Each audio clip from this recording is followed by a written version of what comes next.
প্রতি বছর বিশ্বের বিভিন্ন প্রান্ত থেকে লাখো মুমিন বান্দা হজ পালন করতে পবিত্র মক্কা মোকাররমায় ছুটে যান। বিশ্ব মুসলিমের অনন্য মহামিলন মেলা এই হজ। সবার অবস্থা যেন একরকম হয়ে যায়, সে এক মনোমুগ্ধকর দৃশ্য।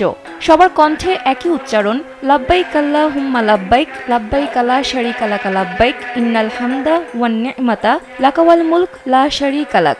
অর্থ, আমি হাজির, হে আল্লাহ আমি হাজির, আমি হাজির, আপনার কোনো অংশীদার নেই, আমি হাজির।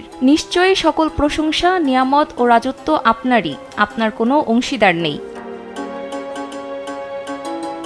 হজের ফরজ তিনটি, তা হলো ইহরাম বাঁধা।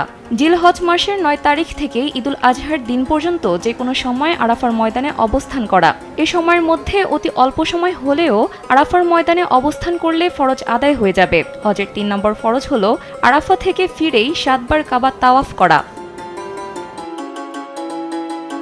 এছাড়া হজের ওয়াজিব প্রধানত ৬টি, তা হলো জিলহজের ১০ তারিখ থেকে সুবহে সাদিক থেকে সূর্যোদয় পর্যন্ত সামান্য সময়ের জন্য হলেও মুজদালিফায় অবস্থান করা, সাফা মারওয়ায় ৭ বার সাই করা বা চক্কর দেওয়া, মিনায় প্রতীকী শয়তানের পিলার লক্ষ্য করে পাথর নিক্ষেপ করা, কোরবানি করা, মাথা মুন্ডানো বা চুল ছোট করা, তাওয়াফে সদর বা বিদায়ী তাওয়াফ করা। হজের সুন্নতগুলো হলো ইহরাম বাঁধার সময় গোসল বা ওযু করা ও শরীরের সুগন্ধি মাখা, ইহরাম বাঁধার আগে ২ রাকাত নামাজ আদায় করা, বেশি বেশি তালবিয়া মক্কায় থাকাকালে বেশি বেশি তাওয়াফ করা। হজে এমন কিছু কাজ আছে যা ইহরাম পরা অবস্থায় নিষিদ্ধ।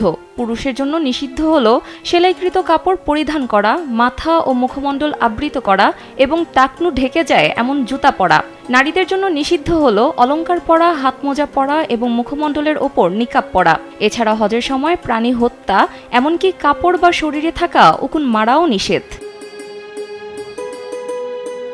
সানজিদা ইসলাম, কালবেলা।